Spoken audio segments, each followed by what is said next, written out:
Welcome to episode 7. This week we have a guest with us. This is Gloria from Hi. Driggs Title. And today she's going to help us understand a little bit more about what is escrow and what is the purpose of a title company. It does play an important role, so we're glad to, give you guys a little bit of information about that. Yay. Thank you. Thank you, Gloria, for being here and joining us. I know that you've been, in the business for many years. So we were like... About 22 years. So I did a little bit of escrow, and now I'm doing the marketing for Driggs Title. So it's very important to go through a title company, especially when you buy a home, because we are the third party. So when the agents, lenders and agents take the buyer out, we have the buyer come in and bring the earnest money. So title usually, Gloria, will take the earnest money deposit, which we talked about in one of our other podcasts. We kind of mentioned, the very basically what title does. So then one of the things that they do is they get the earnest money deposit. So once we get the earnest money and the contract, then our assistants will start opening title. Once we open up title, we research the property to make sure that there's no liens. So when that buyer ends up buying the property, that the property's free and clear. So they're not taking on anybody else's liens. So we just make sure everything's paid before they buy the home. Because there could be tax liens, there could be child support liens. And our responsibility is to make sure that the buyer takes over the property with free of liens, just the lien that he's taken over from the lender, and that way that's what the title insurance is. So if anything pops up later, then we're responsible to making sure that those liens get paid. So in a sense, it also protects the buyer from Correct. Anybody coming in and saying, hey, that maybe wasn't like their debt. Right. But even also the sellers, because I recently sold a home at the beginning of the year, and my seller, something popped up. It was his name, but it wasn't his debt.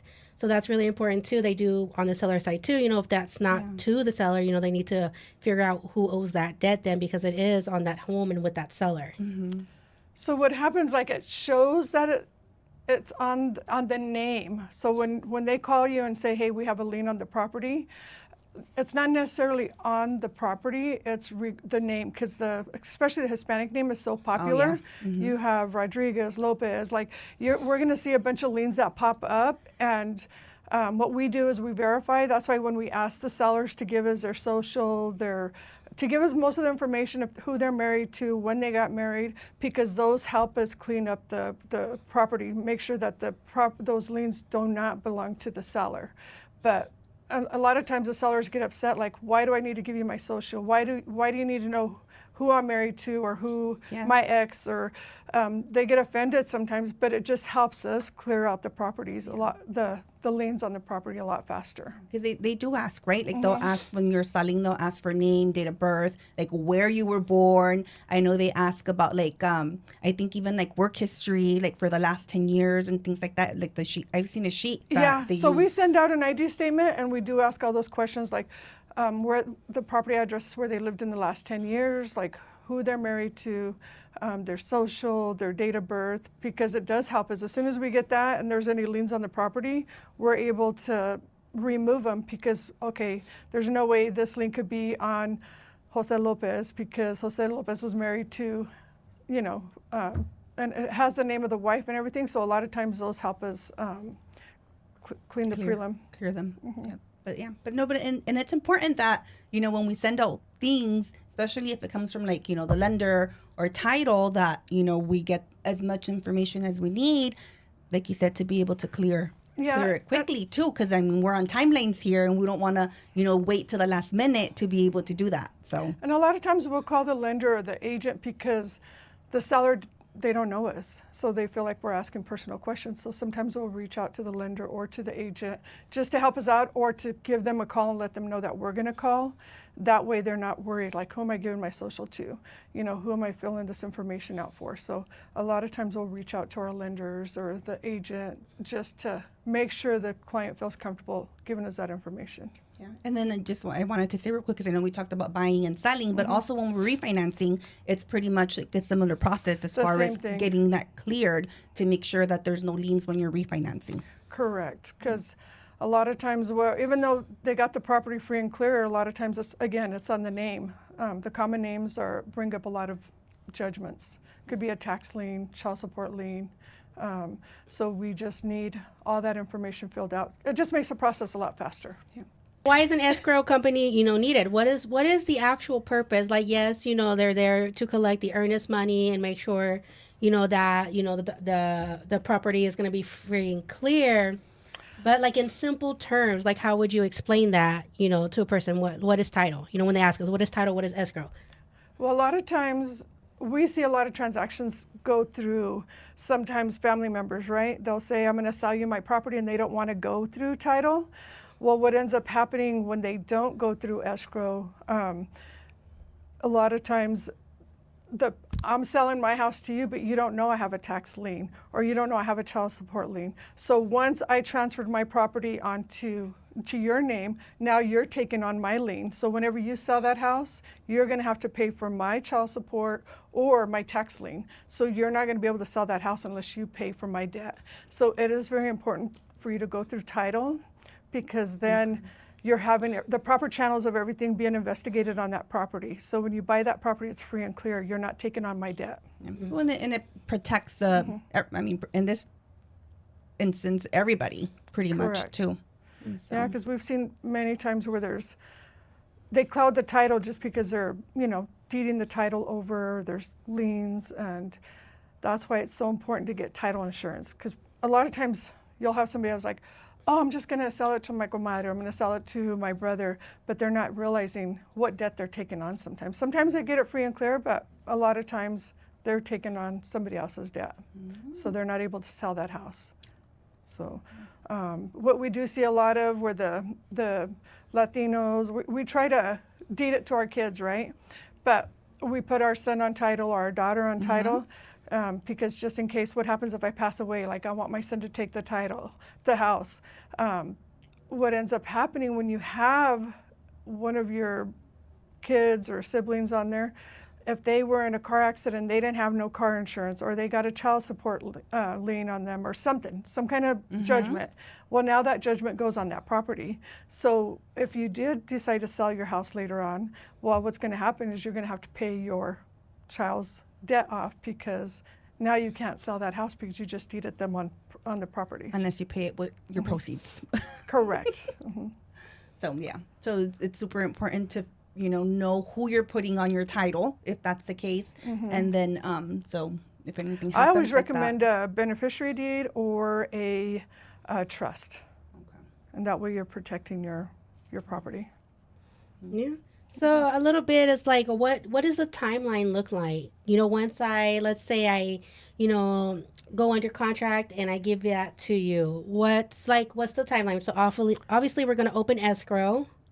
And then that's by, like you guys normally send out emails to everybody congratulating them, letting them know who you are, what's your purpose, and that you guys will be emailing throughout, the transaction, so they'll be on the lookout for your emails. But after that, it is the earnest money deposit, like you said, followed by the title search. And that's what you were talking a little bit about, the liens and things like that. So usually it'll take, like, as soon as we get the earnest money, that we're opening up escrow, and then everything goes into title, and then they start searching. So it could take anywhere from 24 to 48 hours for us to get a title commitment.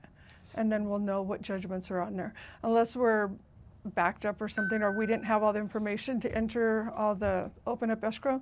But usually 48 to 72 hours, you'll And get then a title commitment. you guys normally work mostly with the lenders, though, because that's who you guys coordinate with, to make sure that, you guys are getting the documents and things like that. You do reach out to the agents if you can't get a hold of, the buyers or the sellers, but your role mainly is with the lenders. With the lender, because the lender right away communicates with us and requests do. information to send them, so immediately they could start working on the 'cause loan. as soon as we get the contract, we're emailing excuse me, we're emailing title to get fees, because there's obviously going to be fees from title that need to be paid for. And right now, we've talked about that those fees we usually, if we get enough concessions, we can get them paid through the seller credit.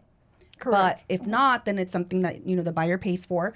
And or when you're doing your refinance too, it's something that the person that's refinancing has to pay for. And then once we request those, then that's when I end up getting, fees. And then I'm also able to open up, my loan process and send out, whatever I need to send out to the buyer on my end. But yeah, and then usually, like Monica said, I'll get the CPL, Closing protection letter. and then I'll get everything else that I need, and then we send it into our underwriter, because the underwriter sometimes, catches extra things that maybe, we didn't catch, and then we need to go back and forth with title to be able to clear those whatever conditions they requested. Correct. That's why it's very important for the lender to reach out to us right away, so that way we know what to send them immediately. I mean, they request the fees and the closing protection letter, and if they need anything else, the payoffs, we order the payoffs, and whatever they need us to do to get the process closed faster. Right. And that's like one of the main things is like you guys work closer together once you guys go under escrow. And title companies vary too. Don't think that you're always gonna be with the same title company. That's something that's negotiated too during the contract. But the great thing is like, after, you open escrow, earn this money, you get the documents and Patty sends them over. The next thing is the signing appointment. And that's very exciting, especially for first-time home buyers. Yeah, I think it's exciting, especially when those documents come in. Like I'm excited for the client, because sometimes that's their first home. And you just put yourself in their place, like how exciting that is when I got my first home. So we try to make the process smooth for them. They either come into the office, or if they are not able to miss work, then we go to their home. We'll send a notary. Go to their jobs. Or to their jobs. We've gone wherever, like Starbucks, if they need sometimes they pull over on the side of the road, and we've signed clients that way too. So whatever makes it easier for the client, we're going to make the process easy for them. Right. And then so, after the signing appointment, you guys get all the documents back, you review them, and then we're in line, for recording. And that's a question I get a lot, as a buyer's agent, is what is that? And one of the other questions too is like, oh, well, my friend recorded in 1 hour. Why am I having to wait, 12 to, to the next day to get my keys, I guess. It really depends on the lender. Like some lenders send the funds immediately. Some lenders don't until they get the documents back. I really don't know the exact process on that end, because I haven't done escrow in a while, but I know depending on the lender, if we have the loan and if everything's approved, then we could fund it and record the same day. But there are some days that the lender doesn't fund immediately. It's not until the next day. And it varies by, like you said, by bank too. Some banks, can do same day everything, signing, balancing, because once we get that clear to close, we're going to balance. Like they have to make sure that all the fees, everything's correct, and that you're not being overcharged for all the closing costs. So then from there, it'll just depend what time that happens, what time signing happens. Sometimes too, because for whatever reason, it took a little longer, or something came up. Sometimes the buyers can't miss work, so they end up signing after hours. So then we have to record the next day. And every transaction is going to be different too. So then it just it depends. And then but there's some occasions where everything does happen the same day. Like we'll be balancing, getting title or documents out, because sometimes even that too, depending on which bank we're working with and what lender we're working with. It's going to depend how fast documents can get to title, because if title doesn't have documents, then they can't coordinate a signing until that's there. Because, sometimes even that, depending on how full the pipeline is and how busy, the bank is and the lender and stuff, it's gonna vary. And it's going to be a lot easier if the client comes into the office too. Yeah. So that way when they sign, we're able to scan the documents to the lender right away. But there's times that the buyer cannot come in to title, so we have to go to them, and it takes a little bit longer. And I think we could almost record all the way up to 5 o'clock. It just depends how busy our recording department is too. And I think that's the important part too sometimes, is the communication. Yes. Like I know being very the lender being in communication with the title company, because a lot of the times there's certain things that we can do to try to make it all happen in one day. Yes. But you have to communicate. Like, you have to let title know, like, hey, we need to do this today for, whatever reason. Like, what time do you need, docs by? Because then that's going to have us be able to push certain things sometimes. Yeah. And then also to get the client ready and prepared and have them like on standby sometimes so that they can make it to, those locations. Yeah, a And lot of times they're not communicating with the buyer, so when we call, they're confused. So it is very important for the lender, the agent, for all of us to communicate with the buyer so they are prepared, because they are working, and sometimes on some occasions we'll get documents and we'll call the buyer and the buyer has no clue and they didn't take time off of work. But if the lender does communicate, which you do, Patty, you do very well with your clients. So you just communicate with the buyer like, hey, we are going to get docs, be prepared for the title company to call you. So if we're trying to close that day, it makes it so much easier when the buyer knows, because sometimes we'll get there. And I've gone with the notary sometimes and the buyer's like, well, I didn't know, I was supposed to sign today. So then it just makes it harder for us all to work as a team. So if the lender's communicating with the buyer, then it makes the process so much faster. And that's something too that me and Monica have been talking about. Like, it's very important and it matters who you work with. Like, me and Monica always communicate. So then even if sometimes I'm not able to get a hold of the buyer, then Monica's over there helping me. And then like we're working, it's important. And it's not just the lender and the realtor, but also your title company, also, your insurance company, everyone that has to do with this loan, it's super important that we have that communication. It just makes the closing much smoother and nobody's upset or stressed out because they had to take time off of work. They're prepared and they let their manager know that they're taking time off, even if it's an hour for lunch, just so we could get them signed. But as long as we're communicating all together, it's a smoother closing. For sure.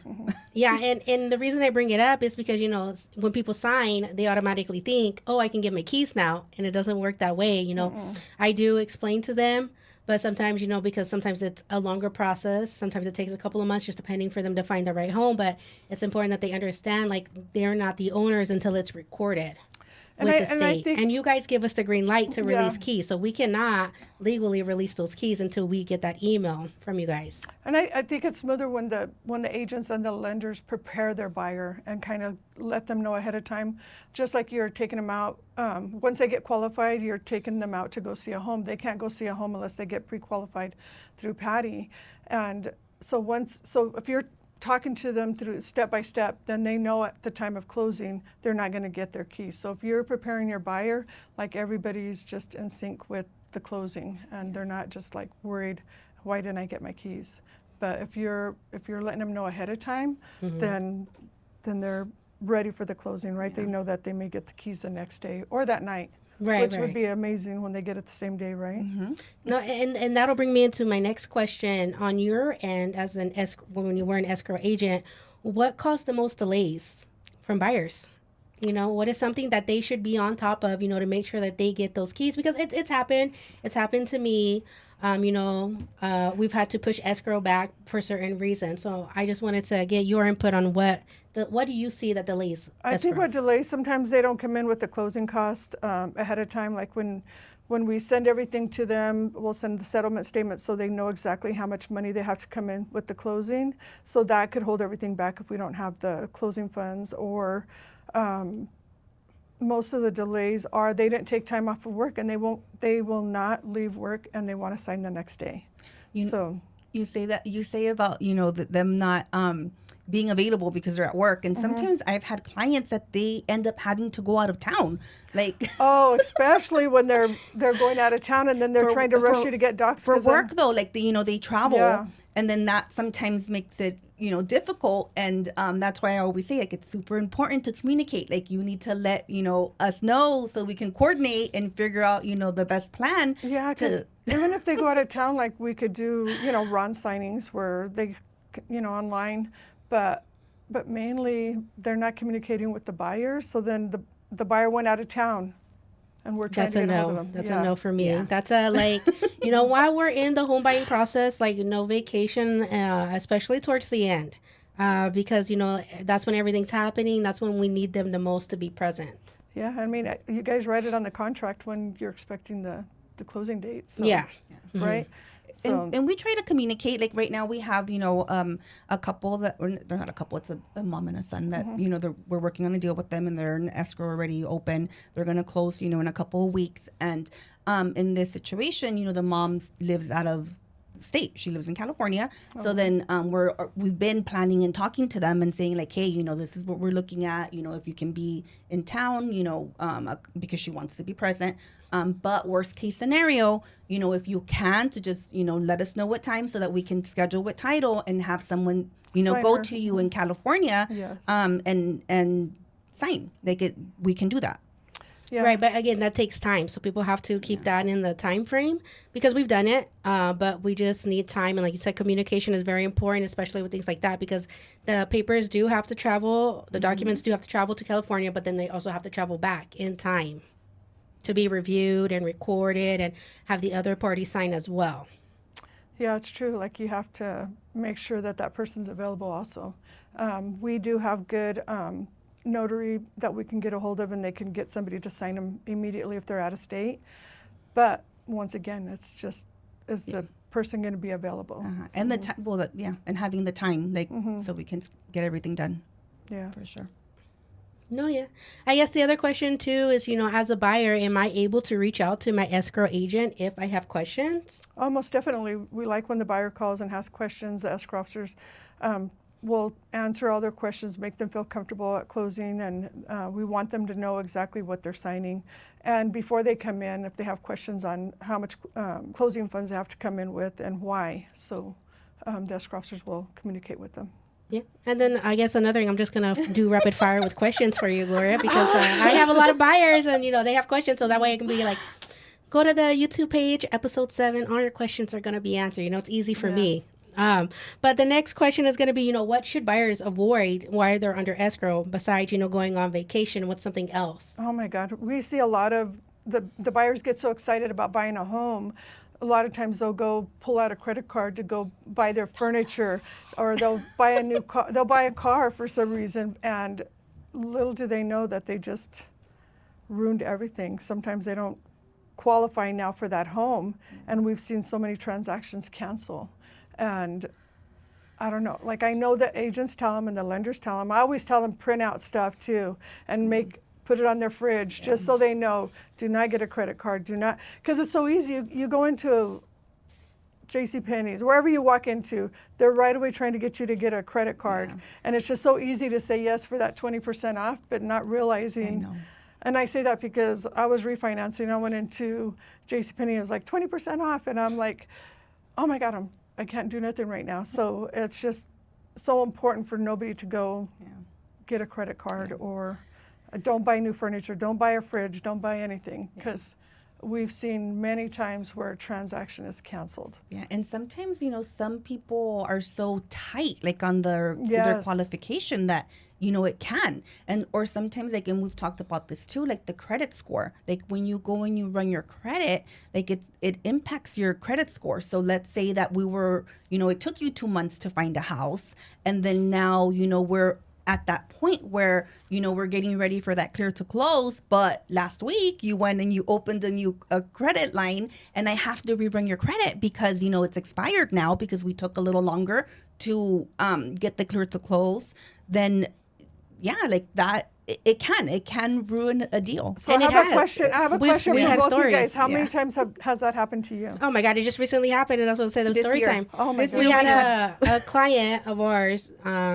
She didn't listen. She got a brand new car, and her deal went down the drain. And she was upset. But one thing we preach: don't do new cars.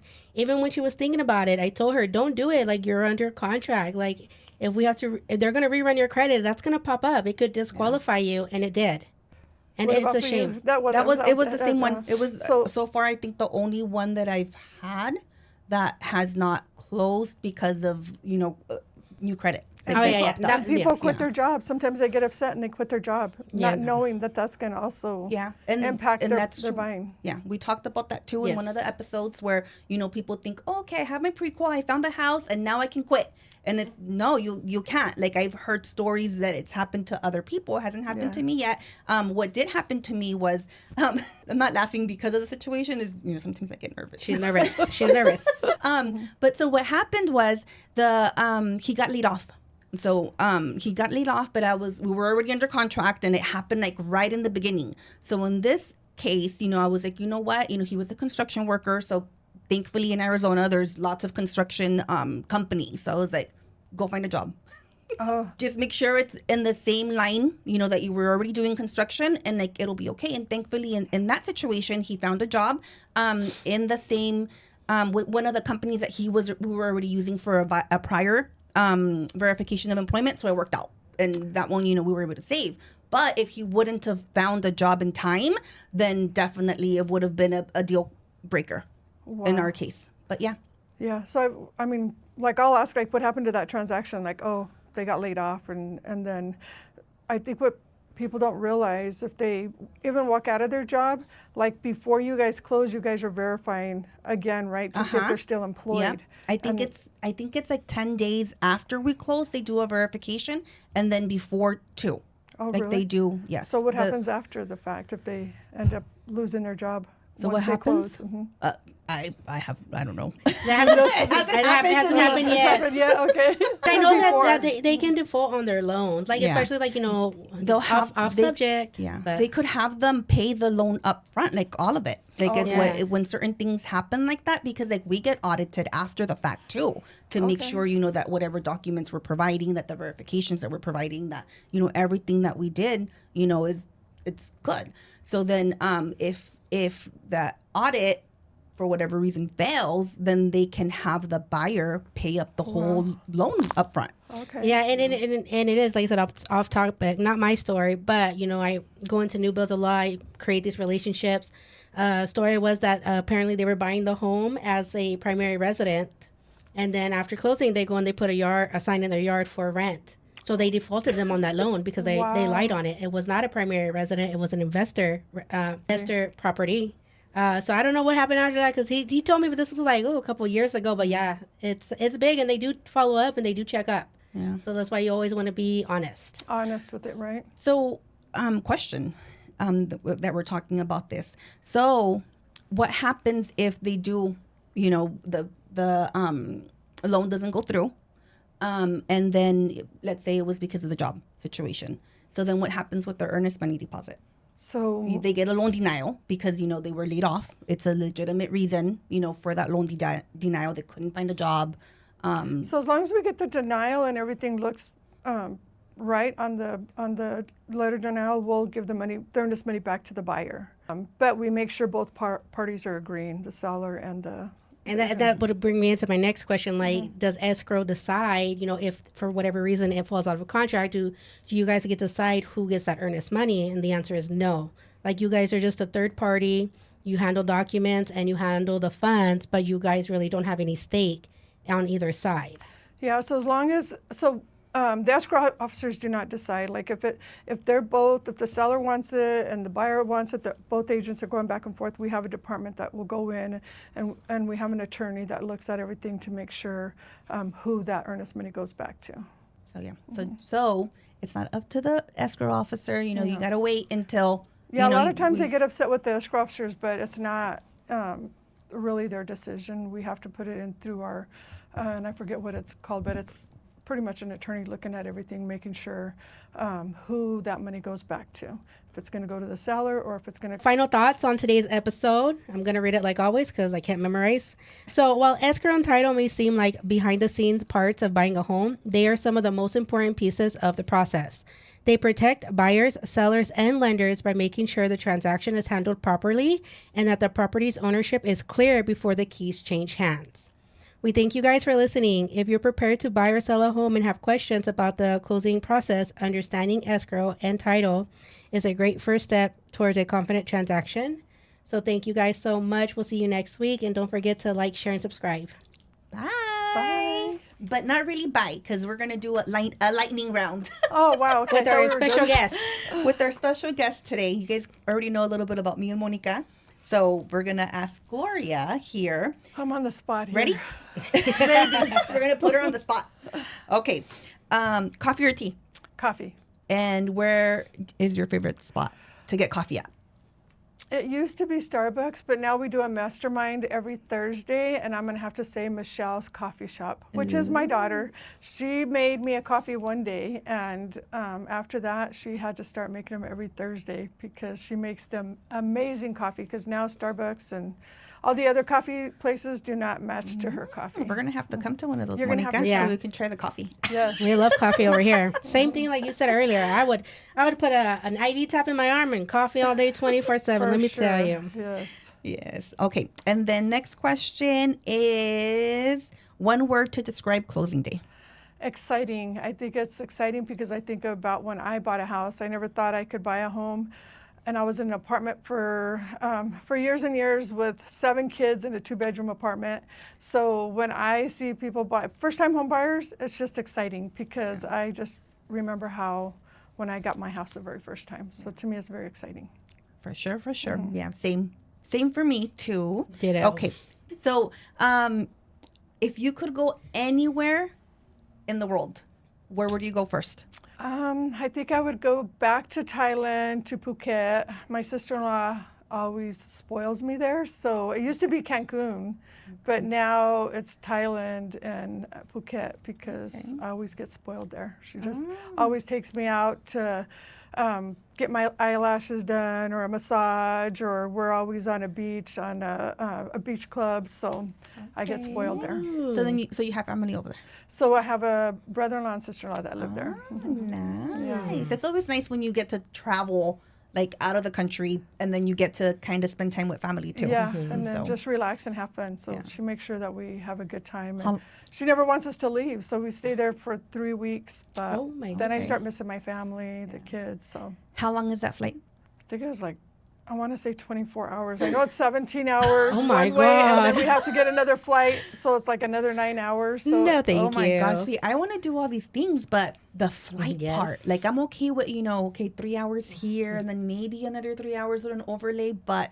to want to do, 9 hours in an airplane and then an Yeah. overlay and then somewhere else. she's like, just take first class. But first class, I think I went up and it was like $10,000. Oh, no, thank Or you. more. And I'm like, no, I think I just won't sleep in all those hours. No, I'm the So- same as Patty. We went to New York, and I literally did because I don't like to fly, but I will do it because I want to travel. But we did 3 hours. We did an hour overlay, and then we got back on for another 3 hours. Like, and my husband is not a fan of overlays, but he knows I Oh hate. my God, I'm the type of yes. person I will sit in the middle. I want one person on each side of me because I'm so uncomfortable. I don't like to fly. Oh my God. I cannot sit in the middle. Yeah, I have no. to sit on I will the- volunteer I won't every be able time to- for that middle seat. Like, you have no idea. I think one time we were flying back, and the plane wasn't full because we fly Southwest most of the time. Now they have the seating, whatever. But like, I was sitting in the middle, and nobody sat next to us. Like, sit by there. Oh, no, you're crazy. I'm not.